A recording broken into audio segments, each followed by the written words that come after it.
Hello friends, welcome to my channel. আজকে আমি একদম নিরামিষভাবে তৈরি করেছি পনির। এখানে আমি 200 গ্রাম পনির নিয়েছি আর নিয়েছি 2টো আলু, একটা গাজর আর হাফ ক্যাপসিকাম। কড়াইয়ে সর্ষের তেল গরম হয়ে যাওয়ার পর দিয়ে দিলাম গোটা জিরে আর শুকনো লঙ্কা। একটু নেড়ে দিয়ে দিলাম হিং।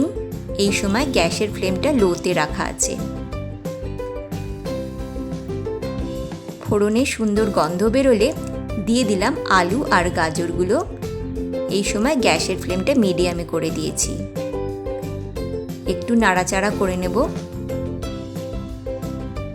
এবার দিয়ে দিলাম গ্রেট করে রাখা আদা। ভালো করে মিশিয়ে দিয়ে আবারও কিছুক্ষণ নাড়াচাড়া করে নেব।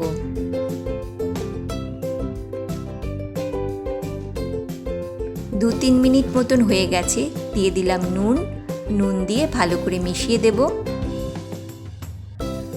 এখানে একটা বাটিতে নিয়ে নিয়েছি হলদি পাউডার, জিরা পাউডার, ধনিয়া powder, Kashmiri red chilli powder. অল্প জল দিয়ে তৈরি করে নিলাম মশলা পেস্ট। এবার দিয়ে দিলাম ক্যাপসিকাম কুচি।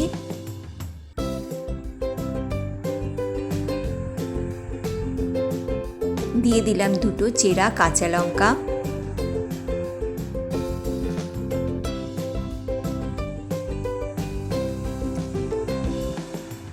দু মিনিট মতন হয়ে গেছে। এবার দিয়ে দিলাম মশলা পেস্ট। এই সময় গ্যাসের ফ্লেমটা মিডিয়াম টু লোতে রাখা আছে। এবার ভালো করে মিশিয়ে দিয়ে কিছুক্ষণ কষিয়ে নেব। 3 মিনিট মতন হয়ে গেছে। এবার দিয়ে দিলাম টমেটো পেস্ট। মিক্সিং জারটা ধুয়ে দিয়ে দিলাম অল্প জল। এবার গ্যাসের ফ্লেমটা মিডিয়াম টু লোতে রেখেই কিছুক্ষণ ভালো করে কষিয়ে নেব। 5-6 মিনিট মতন হয়ে গেছে। এবার দিয়ে দিলাম পনিরের টুকরোগুলো। এই সময় গ্যাসের ফ্লেমটা লোতে করে দিয়েছি। এবার মশলার সঙ্গে ভালো করে মিশিয়ে দেব। খুব হালকাভাবে এই সময় মেশাতে হবে। 2 মিনিট মতন হয়ে গেছে। এবার দিয়ে দিলাম গরম জল। গ্যাসের ফ্লেমটা মিডিয়ামে আছে। এবার কড়াইটা ঢেকে রাখলাম। 10 মিনিট মতন হয়ে গেছে। ঢাকনাটা খুলে নিলাম। সবজিগুলো ভালো সেদ্ধ হয়ে গেছে। এবার দিয়ে দিলাম কসুরি মেথি।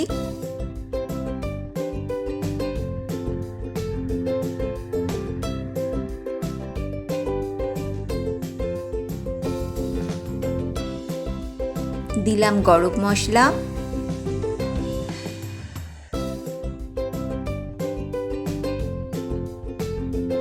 দিলাম অল্প চিনি। এবার ভালো করে মিশিয়ে দিয়ে একটু ফুটিয়ে নেব। 2 মিনিট মতন হয়ে গেছে। এবার গ্যাস অফ করে দিচ্ছি। পনির খুব ঝোল টানে, এটা পরে অনেক ঘন হয়ে যায়।